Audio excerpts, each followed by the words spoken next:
Okay.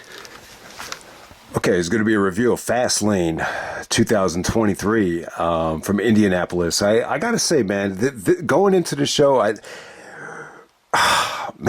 really didn't know what to expect. I really didn't know if it was going to be anything special. But man, I got to say, everything was really fun.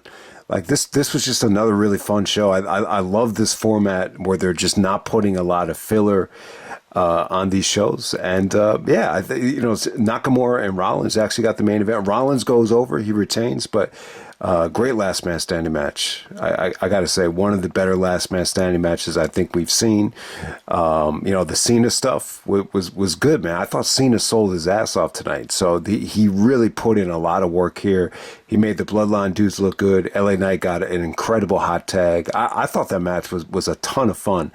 The triple threat women's match, I didn't think the chemistry, together was amazing, but I thought all three women looked great. There was actually a segment with Jade Cargill actually coming out of the limousine and actually meeting Triple H. I thought Jade looked incredible. I thought she looked like $1 million. She looks like she's in the best shape of her life. And excited to see Jade. I think her and Charlotte would really make for a great matchup. When I'm looking at that triple threat match, I really thought Io and Asuka had a tough time with like Charlotte's length at certain parts of the triple threat match. But, man, you open it up with, one of the best matches of the night. You get the Judgment Day, Finn Balor and Damien Priest taking on Cody and Jey Uso. Hot tag match right here. This did not feel like a Raw match. This felt like a pay-per-view match. Jey Uso did a lot of work here. He was in the match for the majority of it. They tried to pick their spots with Cody. So Cody was in the match. Not as much as Jey, but whenever Cody was in, the fans are going crazy for him. And, Cody went on early at SummerSlam. I don't think Cody was on Payback, but yeah, Cody goes on again here too. So yeah, it's always a risk, I think, when you put Cody this early on in the show because, man, this had a hot crowd. You had Rhea and Dominic actually come out. There were a lot of like Money in the Bank shots that created some really, really good near falls. But it was actually JD McDonough who actually accidentally hits Damien Priest in the leg with the Money in the Bank briefcase. I think Damien actually was selling a buckle knee from one of the Hurricanranas, so he already had a bad knee, but that shot just made it worse. And surprisingly, Cody and Jey, they actually hit like the Cody cutter into the 1D, and then Cody hits the crossroads. And so Cody and Jey Uso are the new tag team champions. The finish came off awesome. Like I said, man, Cody got some great hot tags here. And Jey did his thing, man. I thought all these guys looked awesome. Really, really, really, really fun tag match right here. So they were kind of teasing, the Money in the Bank, throughout the whole show. But, Damien Priest was just too banged up. They just said, you got to wait another night. You said you had to be patient. You said you wanted to pick your spots with this thing. So Rhea Ripley actually talked him into not doing it because last man standing match, you would think this would be the perfect time to cash in. So thank God that didn't happen. I don't want to see Damien Priest cash in. It's probably inevitable that it's going to happen down the road. But next up, you have Bobby Lashley and the Street Profits actually taking on the Latino World Order of Rey Mysterio and Santos Escobar. This was definitely the worst match on the show. It was cool to see the Street Profits as heels.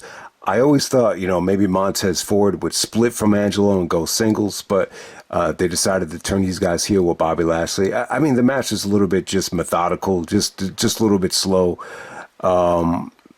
It really didn't pick up until Carlito came out. So Carlito Caribbean Cool was a surprise entrance, for Rey and Santos. And man, it came off great. This was very reminiscent of Carlito's reaction from Puerto Rico and Backlash. He put on a lot of size, a lot of muscle, and he didn't do a lot, but he hit his finishing move. He hit that little backbreaker with the knees, and man, everybody went home happy. Like the Carlito was really, really over here. It wasn't just a Puerto Rico thing. It actually translated into Indiana as well. So yeah, definitely probably the weakest thing on the show. But even though it was the weakest match, you still had the nice little surprise with Carlito. And I'll tell you, they should probably use the Brock, formula for Carlito. Maybe just bring him in on rare occasions because, I think, back in the day, he just got very,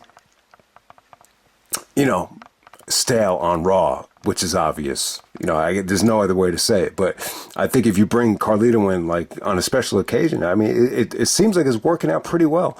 So yeah, next up you have Io Sky taking on Asuka, taking on Charlotte Flair. This is the triple threat match for the women's championship.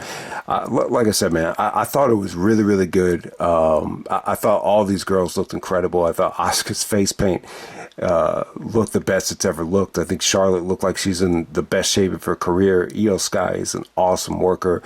There was a mist shot to Charlotte where she's like, selling the mist, just burning her eyes for like the first couple of minutes. So you got some one-on-one stuff between Io and Asuka, and I thought it was really good, man. Just, lightning quick action, lightning quick pins, and then you had the referee, botch one of the pinfalls, and then the crowd was kind of getting all over him. So, that kind of broke up the momentum a little bit. I just thought whenever Charlotte was in there with these two girls, the chemistry wasn't great with all three of them. But, I did think Charlotte looked in awesome shape, but I can't say that, this was the best triple threat that Charlotte was a part of. I can't say that.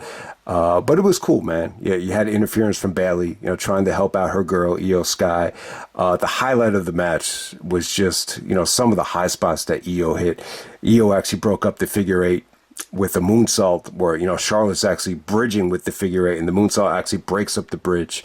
So that's an incredible spot, right on Charlotte's abs as they're bridged up. I thought that was cool. Asuka had some incredible, high spots that came out of nowhere too. So yeah, the match is really, really good. So Io Sky goes over and pins Charlotte. Good match right there. I thought the right girl went over.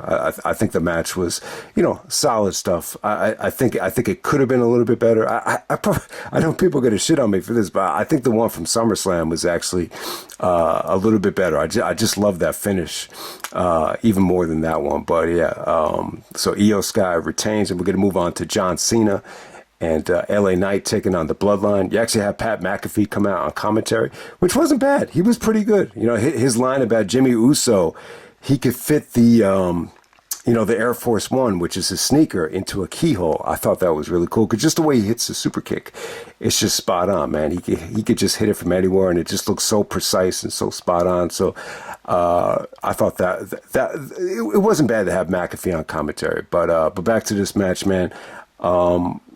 Cena pretty much dominated, the match. LA Knight was rarely in this thing until he got the hot tag. Probably one of the best hot tags of all time.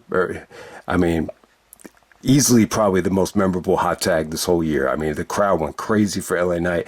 Very similar to the What Stuff with Austin. Every time he does any sort of move, they chant it, yeah. For LA Knight. I can't do it as well as LA Knight, but you get the point there. But I got to say, Cena was the MVP in this match. He sold his ass off. Just so, obviously John isn't, in his athletic prime anymore. But what you really took from this match is just how hard he worked to put over the Bloodline in terms of just selling for both guys. When the desperation hot, tags where it feels like he's in quicksand, to make the tag. There was just so much drama. There were so many times where, the Bloodline, whether he solo Sikoa, just knocking off LA Knight to prevent the tag. So you had, just good, simple, old school formula tag stuff here. And I thought it worked really well. The crowd was going crazy here. And once LA Knight got in there, he was able to show what he can do. The highlight would be him jumping up to the top turnbuckle and suplexing, one of the dudes from the top. I mean, we've only seen guys like Kenta, and in WWE, the only guy I can think of that have ever done that is Shelton Benjamin, when he just used to leap up and do the Falcon Arrow.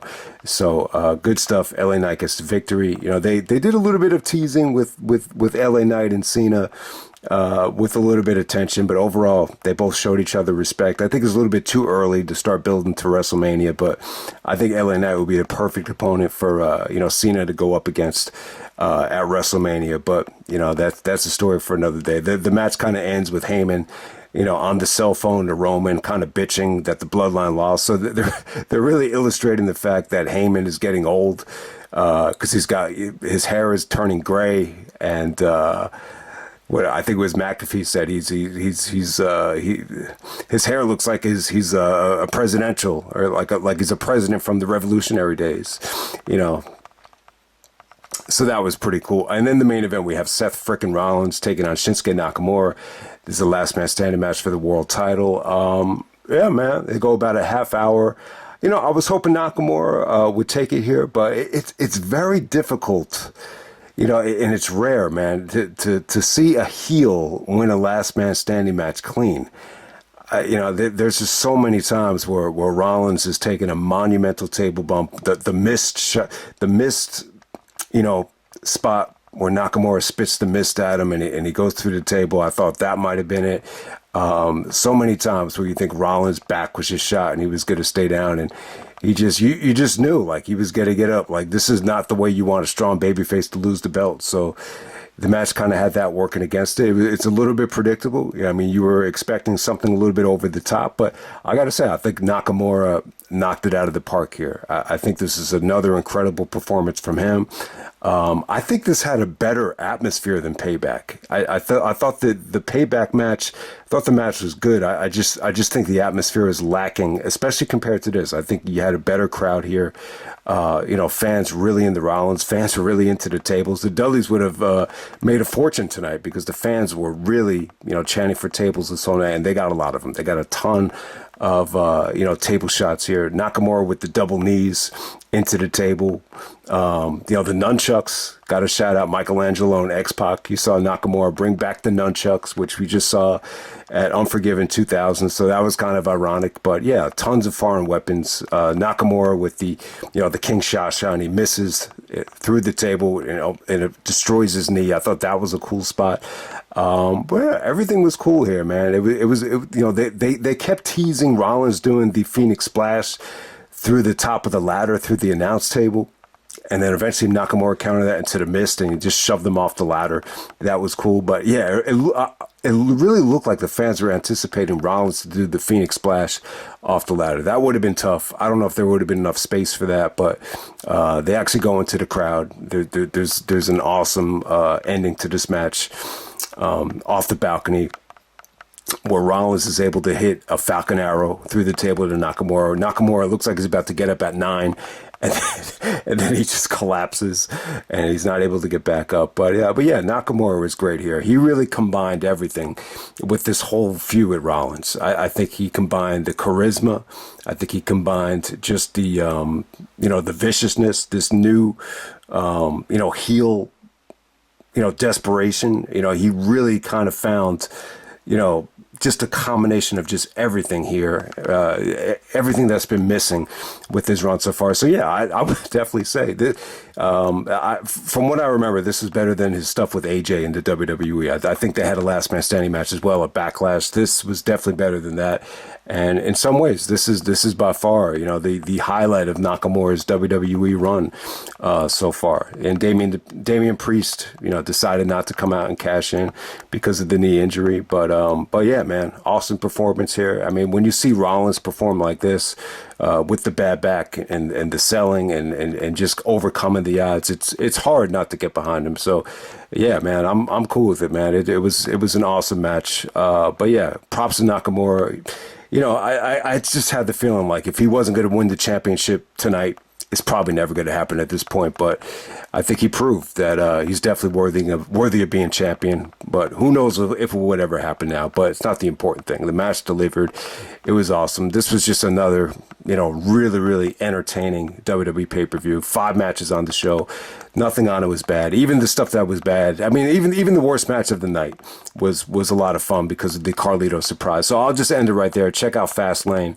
One of the more overachieving, premium live events of the year.